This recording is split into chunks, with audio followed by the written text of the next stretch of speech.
I'm gonna crack this thing open. You know how like advent calendars for kids, those chocolates? Yeah. Yep. We got one. I'm like that with pumpkin pie. No, it's my first Marvel movie. Everyone's like, "Oh my god, you got to see a Marvel movie in theaters." So I'm like, "Okay, I'll go see Spider-Man." Maybe they should have been in there because I have some opinions on why Georgia is in the playoffs. They should not be in the playoffs. Oh my god! Why should Not they? you. They just lost.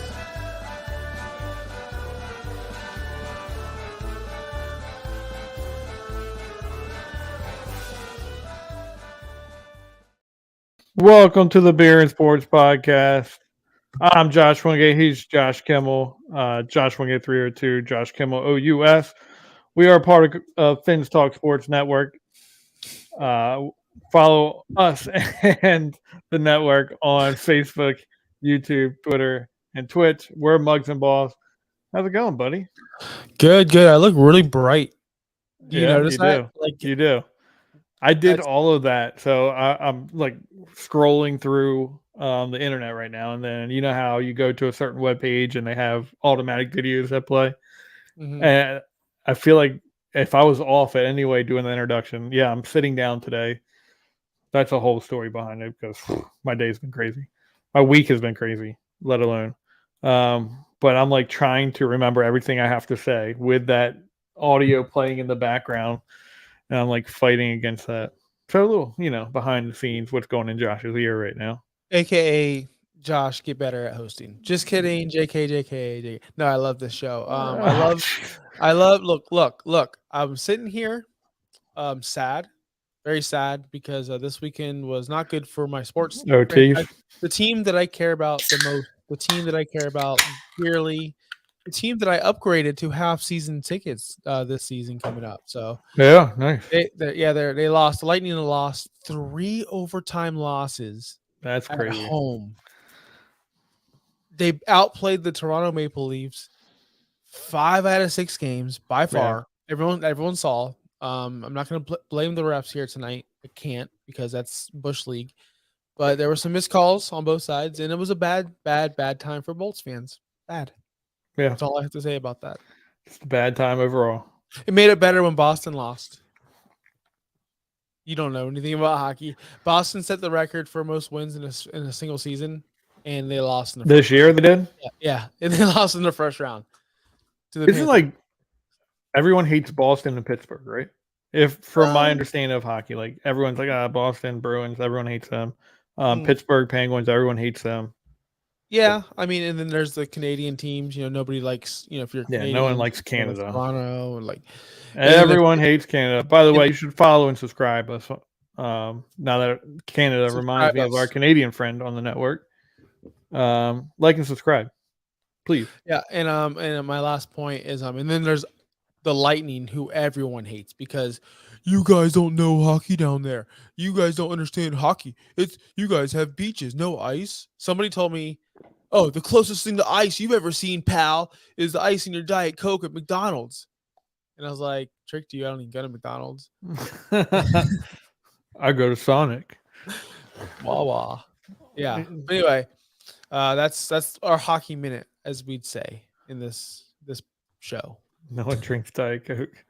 That is like, yeah, they do. A lot of people drink Diet Coke thinking that they're being super healthy. Do you judge people that drink Diet Coke and go to McDonald's? I judge people who drink regular Coke, Diet Coke, anything bubbly like that. I don't understand it. Just the smell of Coke in general, Coke, Diet Coke, Pepsi Max, whatever you want to call it, smells like you're just might as well open up a battery. Just get a triple D or whatever they're called and just chug it down because that's what you're fucking drinking. A triple D? Whatever, a double D, D plus battery. The big ones you put in those big flashlights. It's like a D battery? Yeah, D plus, D, double D. No, it's like a D battery. You got like triple A, double A, 9 volts. Yeah, 9 volts. You got C's. Yep. C minus. You got them all. You got all the batteries over here at the Kimmel house. But yes, soda's disgusting. I don't get it. As you drink a soda. It's a beer, bud. Oh, okay. Look at you drinking a Sea Quench, beautiful margarita beer. I love it. Yeah, it's good. So anyway, something big happened over the weekend. I don't know if you're aware of it. I know you did not watch a lick of the NFL draft. Yes, I did. Yes, I did. You I was did? at Dirtbag Dave's house, and as soon as, because it's such a long, drawn out process, this draft. I love it. You know, it's cool to see, but do we really need 500 hours of television coverage? Do we?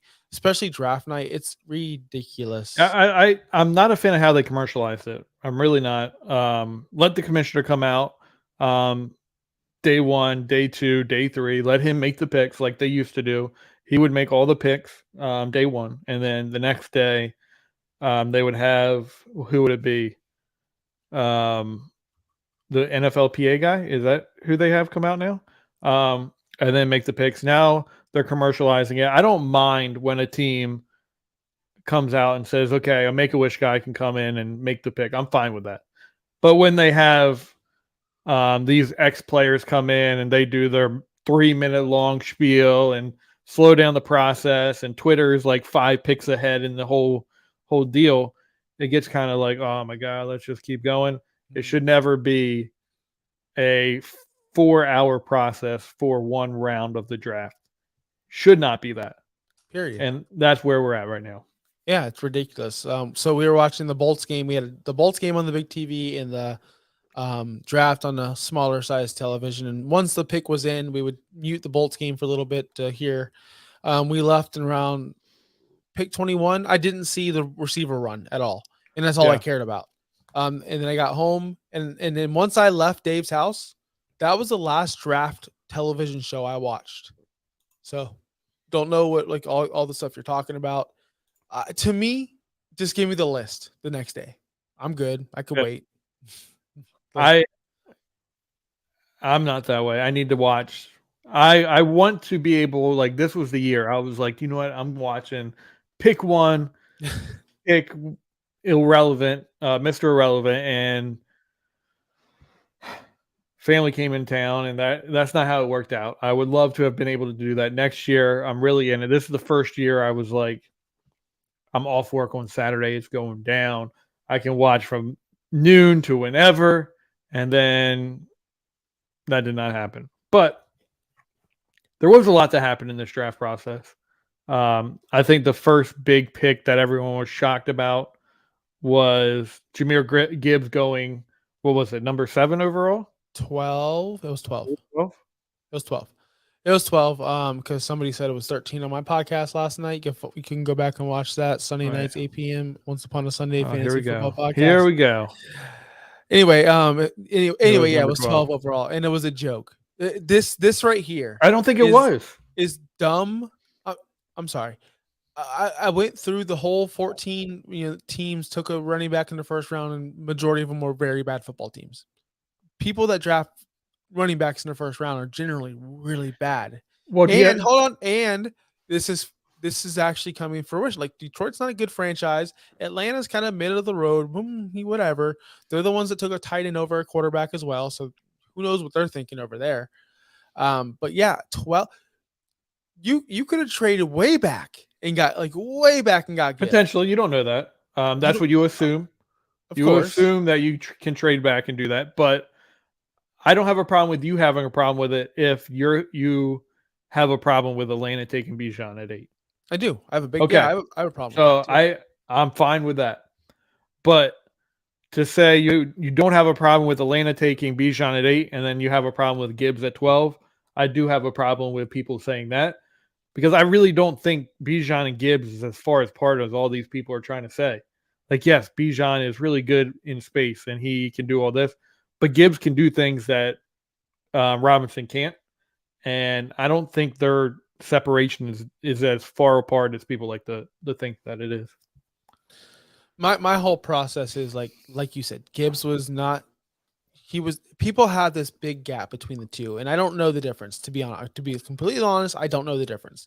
I do know that when I watched them both, the games I did watch of them and the tape I did watch of them, one had more vision, one had more skill with the feet, one had actually like that running back look, and that's Gibbs. Yeah. Whereas Bijan just looks like that athlete, the guy who can just go out wide. Like he didn't need the technique to make it work. He just made it work. Whereas Gibbs actually has that ability. So that's what I saw from all the tape and from the games I've seen. So, but When I Bijan, watched the film, sorry, just to cut you no, off real quick. go When ahead. I watched the film, I wanted Gibbs over Bijan as my running back. So you can keep going. Well, then we were talking about Bijan mistake as well. Yes, when you're Atlanta and you have that many holes and you have a bad pass rush, a bad defense, you know, got almost Minnesota bad defense, right? They were pretty bad last year. And you think a running back's going to solve your problems? I understand the offense you're trying to run. I understand that, but you don't need to waste that capital on a running back on a position that is a dime a dozen. Yes, he is special. Yes, he is supposed to be special. But what did Adrian Peterson do on the Vikings forever? Go 8-8, sometimes 9-7. Yeah. Like, so what are we doing? Do we want to win? Do we want edge rushers? Do we want to put pressure on the quarterbacks, or do we just want to go 8-8 and be good? Like, that's all I could think about in this situation. I do want to say the Lions are further along than what Minnesota was, because Minnesota is just a joke of a franchise. Gonna pause there for a second. But yeah, good job, Dave. Only Only rushed for rushed. 2,000. Yeah. Yeah. But my point is, like, did they win any Super Bowls? Did they even No. get close? Like, I'm sure they got close a couple times when they got Favre, but other than that, he's so stupid. But I love Bijan in there for fantasy. Like, that's awesome. But for real life football, it's not awesome. They should have just went somewhere else. It just didn't make sense. Made sense for fantasy though. So that's all I care about. I wanted to, like, for fantasy wise, I wanted to see Bijan go to the Chargers, because I think what they can do with him there would be amazing, because they already have that running back that you need. You can use him as that offensive weapon that he should be used as. But anyway, enough about Bijan, enough about Gibbs. Another takeaway from this year's draft, in a positive light, was Philadelphia. Everyone is on Philadelphia's nutsack about how well they did, and that's amazing. They were able to get every Georgia player known to man. What is your thought process on that? Because I know you're not a Georgia guy. As you can hear in the intro video of this show, you hate Georgia. You're like, Georgia sucks. So I'm not going to pretend to know what I'm talking about with all this. I do know when they took, who was it? Jalen Carter. Yeah. Yeah. When they took him, I was like, okay, it's over. Like, they just won the first round, because this is like a luxury pick. They didn't really need him, and that's what they do. Yeah. They just keep on building these gaps. And then here's the thing about him. I want to do. Yeah, you can go ahead. Talk to me. Here's the thing about him. He is supposedly, everybody that's talked to Kirby Smart and the coaching staff, they said he's a huge character risk. And then you see this offseason. I'm a little worried. The talent's there, like, for sure. And we kind of he didn't bring it out. He wasn't consistent this year either. But they're saying he is a character risk. So that is what you're taking on that high of a pick. Obviously, Philadelphia is in a luxury area where they can make that and see how it works. But yeah, I mean, I don't mind that. There's a lot of guys in the NFL are character issues. Come on, it's the NFL. They're just young kids with a lot of money. Well, I mean, what would you do if you had, anyway, that's besides the point. I do like what they did with Swift. I know you hate Swift. I know we're going to talk about it right here, but how could you not be excited for your football team that you got rid of Miles Sanders? He's gone. And then you're like, oh, what do we have? Kenny Gainwell, he sucks. Boston Scott, he's just a guy. What do you really have? Then you go out and get a superstar. Georgia running back, DeAndre Swift. He's going You're calling him a superstar? He's going to be a superstar. Yes. No, he's going to. Yes. What? No. What? Show me the evidence that he's not a superstar. Because you can't.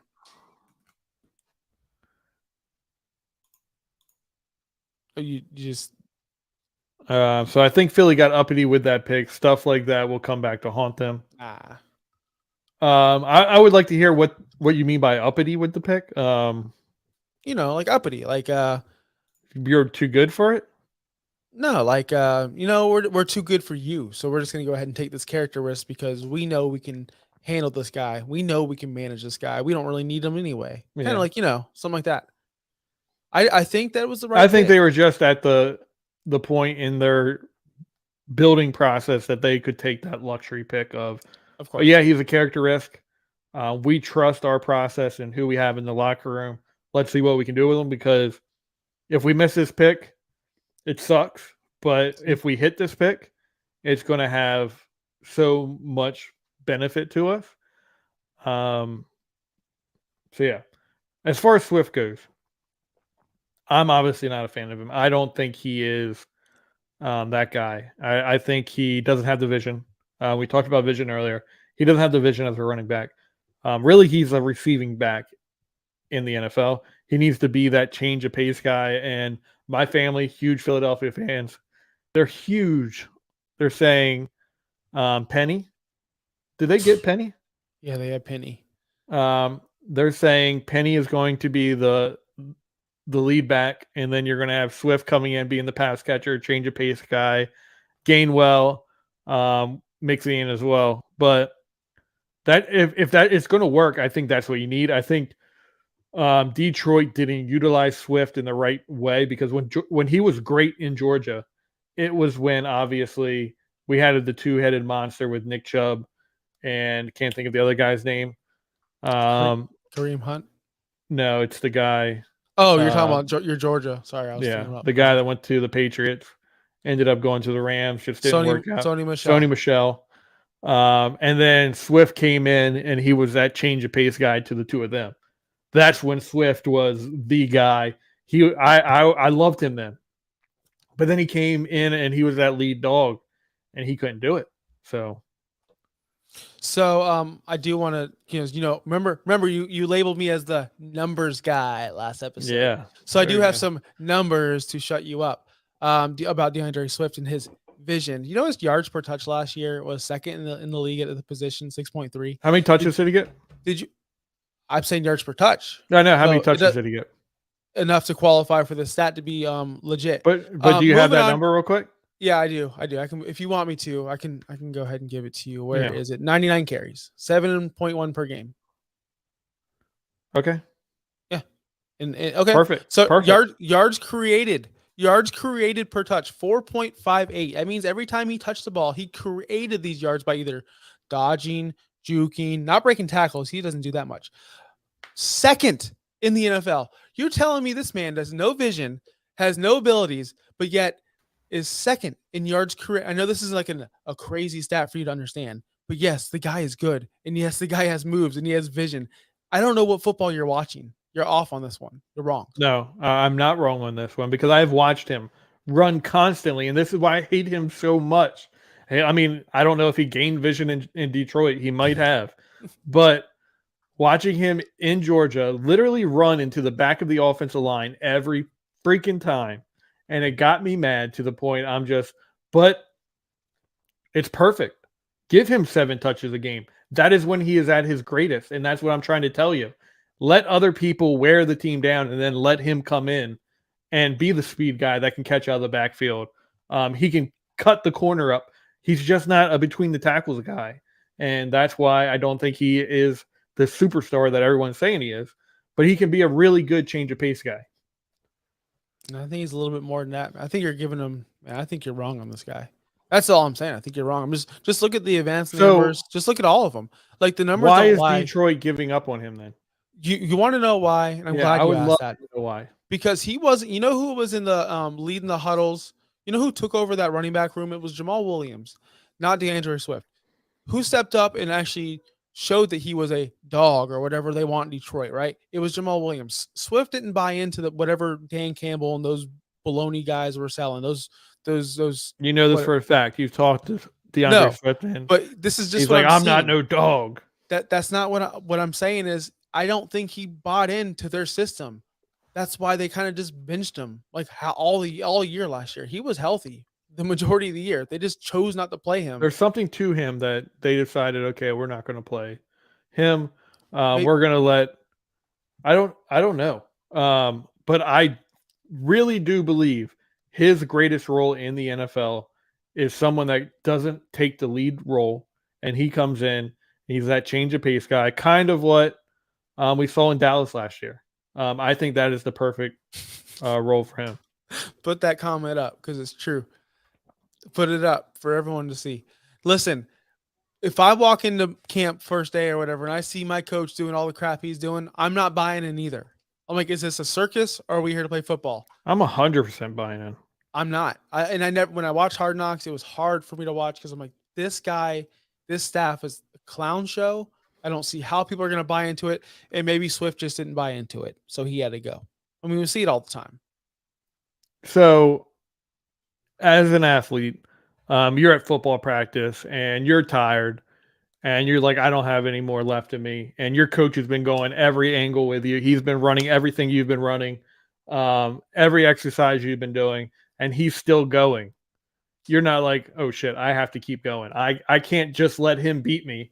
I'm the one actually playing these games. This guy is the old guy, done, retired. I'm not the one. Like, that's motivational.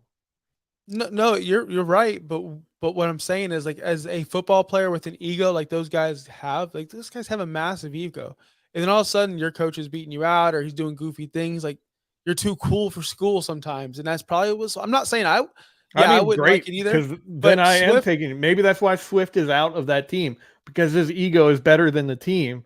And Yeah. they're like, you know what? You don't fit in here. We're Exactly. a team unit. You're too egotistical Yeah. to be a part of this team. So here you go, Philadelphia. Take And then this. but then the running back that did buy into his bull crap and it did do the raise his hands, we're not losing, we're not that team. You know, like, you know who I'm talking about. Yeah. He said in his post, in a post, whatever he saw signed with New Orleans, he pretty much said they disrespected me and didn't pay me as much, but then went out and paid Montgomery even more.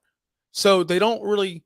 Why? If I'm Swift, I'm like, why would I buy in? The person that did, who scored 18 touchdowns for you, you won't pay, but you're going to bring in Montgomery. Fuck this, I'm out. You know what I mean? Like, kind of disrespectful there. And Jamal Williams is the one who said he was disrespected by the. You can go. It's a quote. You can go watch the video. Yeah, that's YouTube. fine. Dan Campbell isn't the GM. Dan Campbell doesn't run every facet I'm of not this saying game. it's GM. I'm Dan not saying it's him. Dan Campbell I'm isn't not the saying one it's calling Dan the plays. Campbell. Dan Campbell isn't calling the defense. He's not pulling every single string on the Detroit Lions. Those idiots hired him, so it starts from the top. Yeah. But anyway, Philadelphia. We talked about Jalen Carter. We talked about DeAndre Swift. They also got Nolan Smith, the pass rusher out of Georgia. He ran the 4.39. They got him towards the end of the draft. Everyone thought he was going to go top 15. What are your thought process on that? I wasn't listening to you. What up, Alex? I was reading Pamela's because she's right about the Dolphins running back situation, but I have an answer for it. It's because they effing I don't think they have. You think Devin Achane is giving up on it? I think she said that they gave up in the season like last year. Okay. They didn't run the ball enough because Mo certain Jeff Wilson because it wasn't producing. It wasn't producing. So you had to do something. There's other ways of, and I don't think. Let me say this about the Miami run game. I think their pass game is a big extension of their run game. Of the run. So there's that. And I mean, when you have a quarterback like Tua, I mean, that's all you can do is run the ball. So you have to make your passing game an extension of the run game, you know? You're the worst. What was your stupid question again? Thoughts on Nolan Smith going to Philadelphia as well? Thoughts on that? That's the guy who ran fast, right? In the 40, yeah. And I liked him. Yeah. Undersized though. Very undersized, very inconsistent. Again, in college. Again, that's something that they want to work on. They want to work on those defense and offensive lines. Another project player, possibly, right? He's super fast, but super undersized. Maybe, I don't know, sneaking some Philly cheesesteaks over there. He reminds me a lot of SpongeBob. Okay. He's just always ready, He's ready to go. I'm ready. But I don't know where I was going with that. You heard SpongeBob? I'm watching SpongeBob right now. But I do want to let you know that this guy, during the combine, when he ran the 40 afterwards, right there, I'm like, I love this guy. Anywhere he goes. I'll give you this about him. He got recruited. They said he's the next Von Miller. I'm like, I'm all in. Like, let's go. I followed his career at Georgia, and he never lived up to expectations. He was always the guy that almost got the sack, never got the sack. He was never that lead dog pass rusher, and it was his opportunity this year to be that guy. Hey. He got hurt, but I'm going to cut you off. Yeah, let's go. I'm going to cut you off because I forgot. We are part of the Finstock Sports Network. We are the Beer and Sports Podcast. My name is Josh Kimmel. If you're just tuning in, Josh Kimmel LUS. Over there, You can't see my thumb, but over there, Josh Oh, you did Wingate. good Josh there. Wingate, You 302. didn't even have to I'm, go like, I'm oh, a I did it freaking right professional. That's why. there. I do this shit for no. Anyway, and you can follow us on our Twitter as well, Finstock Sports Network. Please like and subscribe. But I want to get to some Dolphins. I'm taking Our over the Twitter's show. Mugs and Balls. The networks is Yeah. Finstock, Muslim. I want to talk about some Dolphins because we haven't touched once on this of the Dolphins, and we are part of the Dolphins network. So let's go. A train. Tell me about my new favorite running back, Josh, because I don't know who this guy is.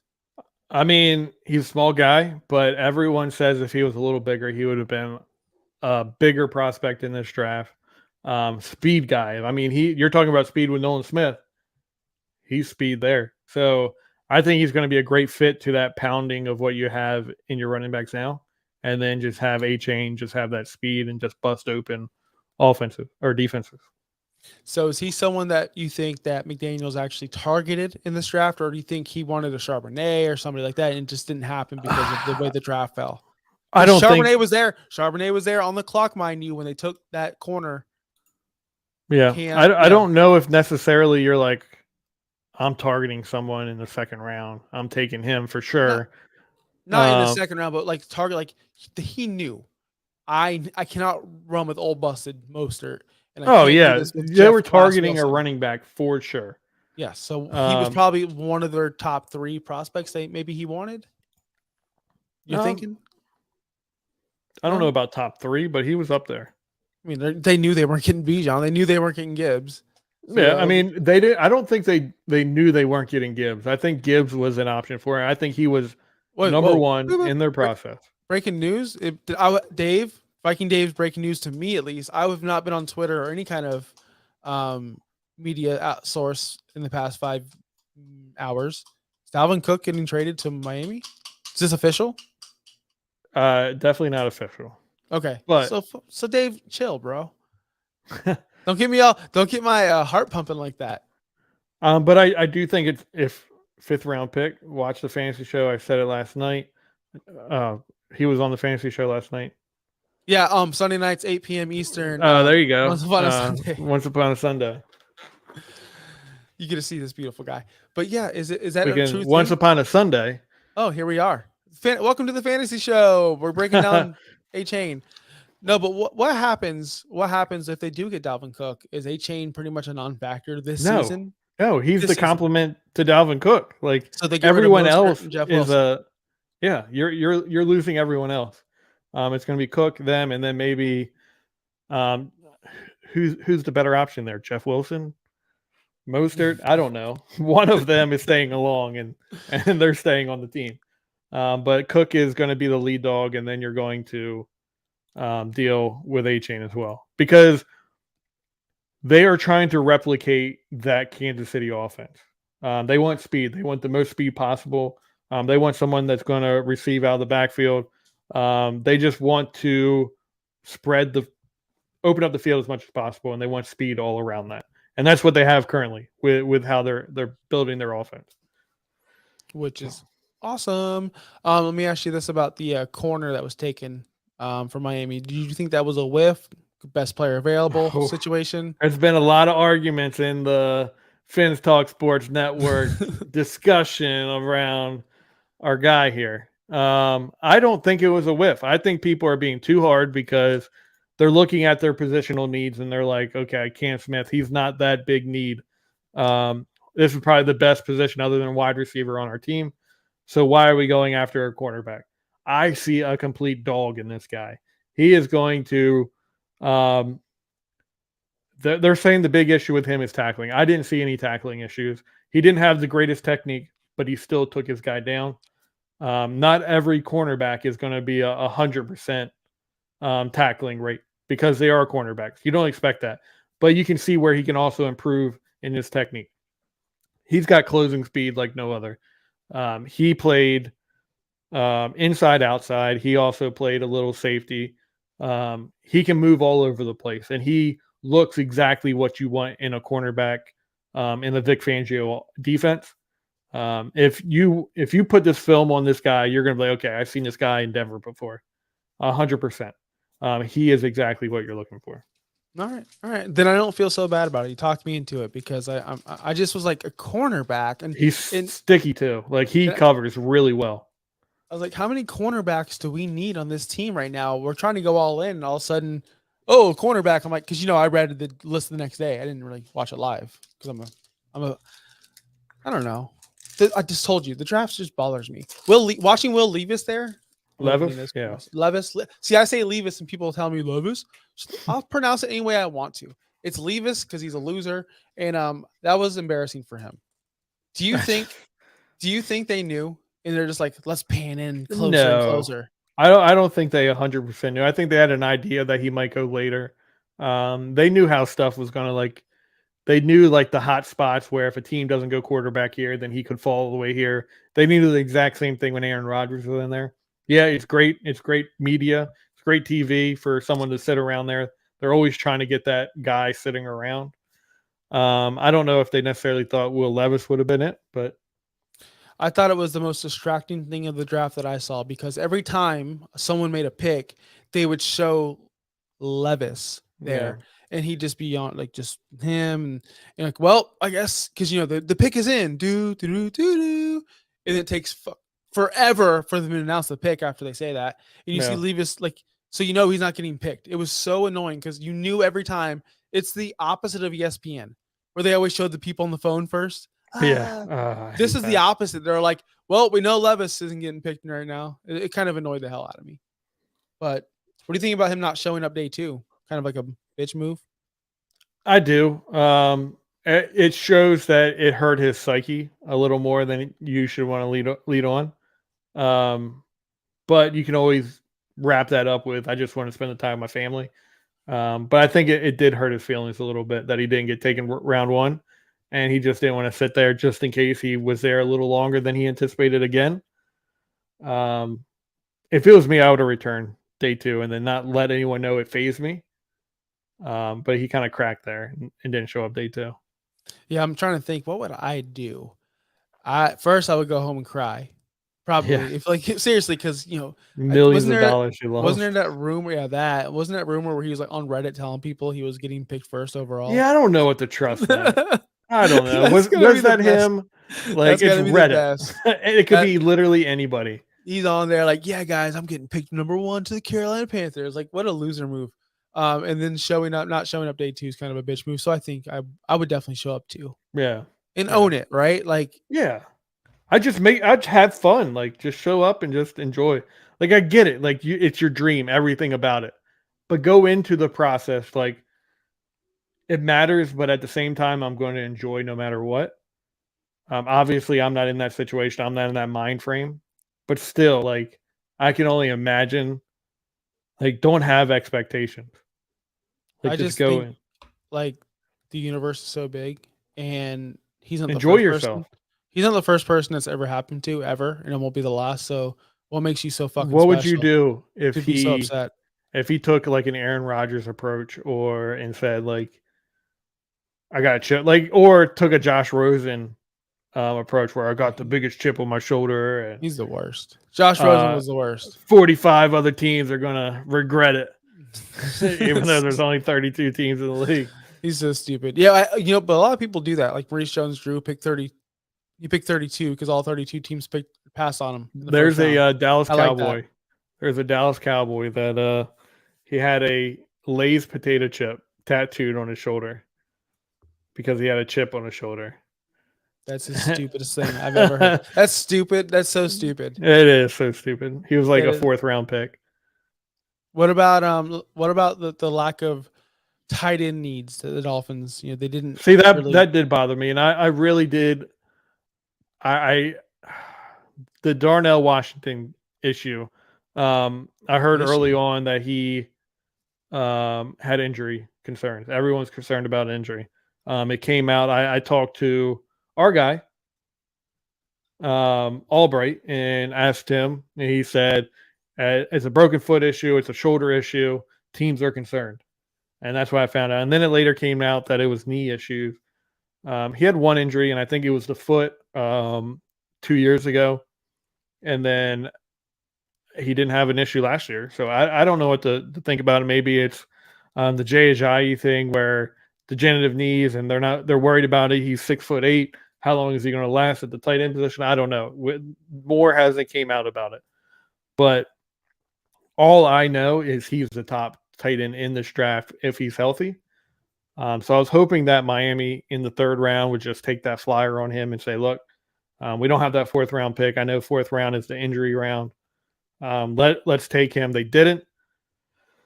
The Steelers did, but I do think they're going to need to figure out a tight end. And there's a tight end that was in your area for the longest time that everyone thought was underutilized, never used correctly. He was just buried on a depth chart. Is he signed somewhere? I think he's a free agent. Cam Brate still a free agent? There's no way. Think so. He's too good to be a free agent still. If Cam Brate comes to Miami, I'd be pretty excited for that. Yeah, he's a good football player, but he was just buried in the depth chart. OJ Howard. Who else did they bring in? I mean, I know Gronk was in there. Yeah, that was pretty much it. So it was OJ Howard. They drafted in the 1st round like an idiot, and then they already had Cam Brate, but they just extended Cam Brate the year before they drafted OJ Howard. So they couldn't cut him. They couldn't do anything with him. So this is like the first year they could. So he was always buried no matter what behind OJ Howard because that 1st round pick value. Yep. But let me ask you this. I want to shift over to the Bills and Dalton Kincaid because I do want to know about tight ends. I know I'm taking over the show. Sorry, guys. No, you're good. Is this guy going to be the next phenom tight end? Are we going to see some revolution here with Josh Allen and Kincaid? I'm confused. You can put Kincaid on, but I've had previous Twitter posts out there saying in this draft, you have 2 unique tight ends. You have Michael Mayer, who, if you're going to put someone and compare them to a Rob Gronkowski, it's going to be Michael Mayer. He is that guy. Like, he is that super aggressive blocking tight end who also can catch really well. He can be a deep threat if you want. He literally was the weapon in Notre Dame. Michael Mayer was. And then you have Darnell Washington, who could be an offensive lineman if he couldn't catch. But at the same time, he has the ability to catch the ball. He's not going to be that deep threat, but he's going to be a really good safety valve that has run after the catch ability. But then after that, you have a bunch of tight ends that are going to be available in every single draft after this. You're going to have a Kincaid next year. You're going to have a Laporta next year. You're going to have these tight ends every single year. So you can find them. Go out and find the tight end that you're not going to have every year. I guess the NFL decided they're not that important to them. I guess receiving is the ultimate thing as a tight end for the NFL now, rather than blocking and having the ability to do both. But I don't know. NFL's dumb. No, but it's going toward a more offensive game. That's why. I'm just excited for the prospects of a big target like Kincaid catching balls from Josh Allen. Who's going to cover him? Who's going to cover him on this? Who's the linebacker on this team on the Miami Dolphins that's going to cover that guy? We don't know yet. It might be our tight end or the corner. Or is it going to be the corner they drafted? And was that a counter pick to their pick? Who knows? Yeah. Or Holland. Yeah, Holland. But the thing is, what I'm trying to get to, because I'm having this theory that Kyle Pitts in fantasy is that dude, right? Tight end 1, going to be this, going to be that. Are his targets going to, let's say Kyle Pitts gets 120 targets from Ritter, but Dalton Kincaid gets 90 quality targets, so 30 less targets from Josh Allen. Dude, Kincaid's going to be a better tight end in theory if that happens. So that's what I'm saying. Yeah, in fantasy, I don't know if I would take a rookie tight end that high. No, I'm talking. But you're saying in forever, like down the in road. A dynasty league, yes, I would look at him that way. But if you're in a redraft, down the road, yeah, I'd consider him.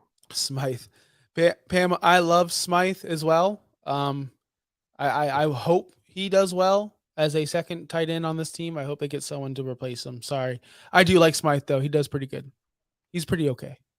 But the issue I have, you get these receiving tight ends that can't block. You fall into the same situation as the Dolphins were last year.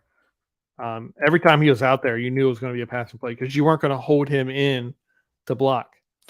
But how many, Kelsey doesn't block. I mean, he does, but Kelsey does block. he blocks, he's not the best blocker, but he does block. He's not George Kittle. He's not Kittle out there. He's not, no, but he has the willingness to block. He can block somebody. Who? Oh, of course he can. Yes, most tight ends can. Gesicki just refused to.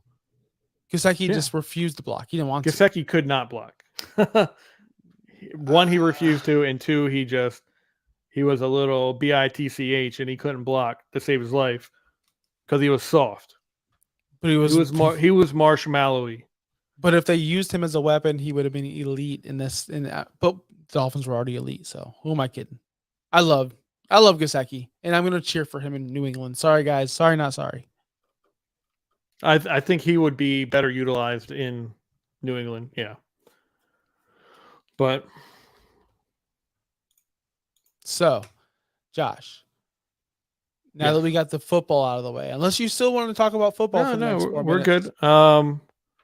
Who did you think won? Well, okay, you didn't watch the entire draft, so I'm not going to ask you who won day one. Who won day one? I was telling this to somebody. I forgot who it was. I think Houston.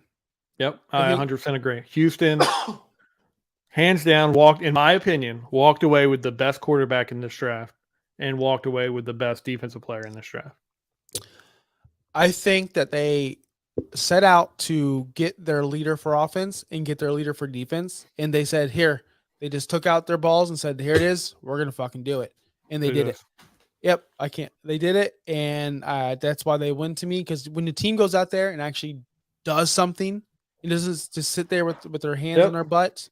I love that. You have these picks for a reason. Utilize them and get the best players possible. And that's what Houston went out and did. And they took a situation that wasn't too great a couple years ago, and they turned it around with two of the best players in this year's draft. So I applaud them for what they did. I'm glad we're on in sync with that one. Do we agree that Detroit kind of sucked? I don't agree with that. I think we are overreacting because we expected Gibbs to go way later. But if Gibbs comes in and dominates this year and dominates next year, what are we going to think about this draft? Of course. From what I understand, Jack Campbell is an underrated prospect. He was always a possible first round pick, but people had him in the second round. And they went out and got their guys. They found the people that are going to fit in their offense and their schemes, and they said, we're going to put them in there and they're going to excel. So we'll see what happens. Hendon Hooker is going to be that dude for him. Oh yeah, I forgot about that pick. I like that pick.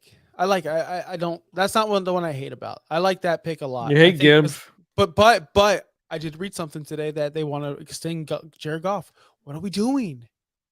Why are we drafting a quarterback and then to extend Goff? Did you see that report? Ridiculous. Yeah, but what was he, a 4th round pick? Who? Hendon Hooker. Yeah, but because he hurt, like this kid's going to be good. Chill. Yeah, he's going to be good, but you don't want to put all your chips on him being good, do you? Like, is that what you're going to do? You're going to put all your chips in? Yeah, all in.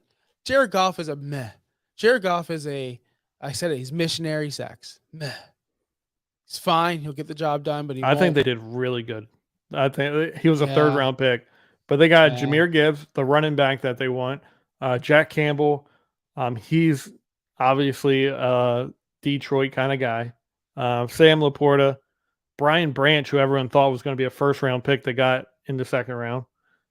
Hendon Hooker, and then they got a bunch of other guys that I can't speak to. All right. Well, okay. What do you want to talk about now? I don't want to talk about anything now. You took up my last minute. No, let's go. Yeah, talk about it. No, I don't want to talk about anything. I don't want to talk about anything. It's over. We're done. I want to hear it. What do you want to talk about?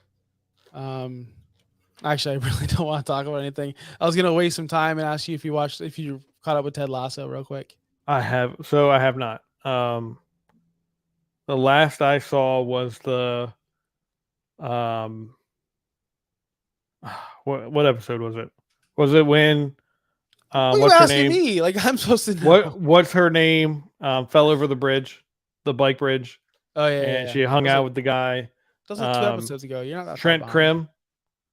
Was that The the same what? episode Trent Krim had the whole What are we spoiling? conversation? What are we spoiling? Pamela probably never seen it before. Come on, chill out, I didn't bro. say anything. I said Trent Krim had the conversation. Oh my goodness, over here. People like this show, and you're just giving it all out. Some people like to wait I until said, it's all loaded up. Sorry, I gave away the entire show by saying what's her name fell over the bridge, and Trent Krim had the conversation. I apologize, everybody. I'm so Sign sorry. off, I gave bro, before away you ruin everyone else's every part of that episode. I Read- truly apologize for that. Read What the are script. your last words, Kimmel? My last words are seriously this: watch more hockey. Watch more hockey. Stop what you're doing and go watch hockey. Don't do that.